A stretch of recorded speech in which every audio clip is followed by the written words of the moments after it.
Hi everybody, Erin here from Anna's Flowers Design Team. I'm here to show you how to make a wonderful spring grapevine wreath.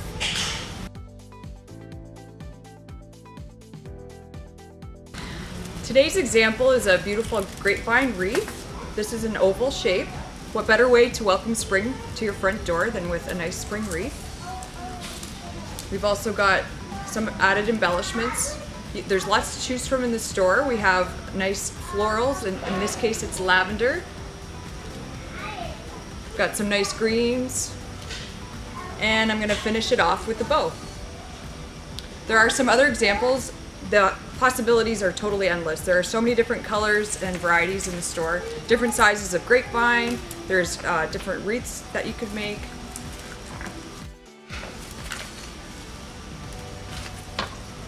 Some nice pinks and ivory. Some magnolia. Here's another size of the grapevine. Nice round, natural looking.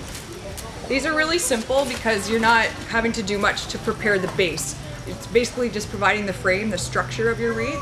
And then as I go, I'm going to show you how to trim these up and wire them in.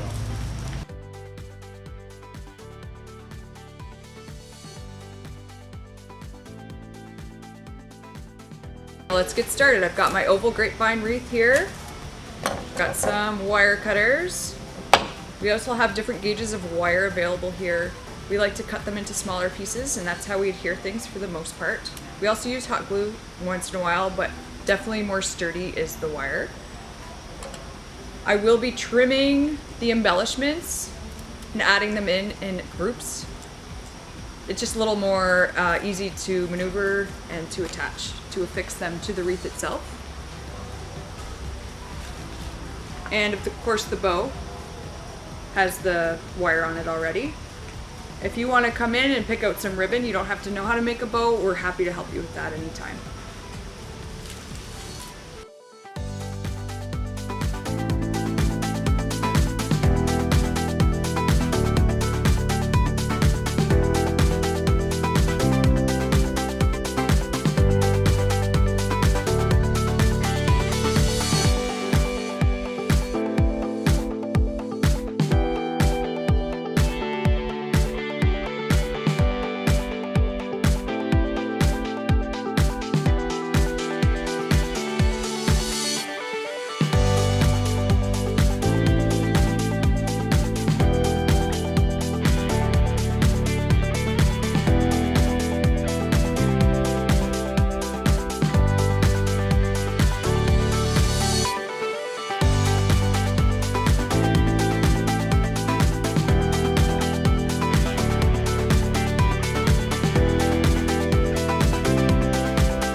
And that's how I make my spring grapevine wreath. Of course, you're welcome to come into the store anytime, pick the embellishments that suit you, unique to your home, and we're here to help anytime. We hope to see you soon.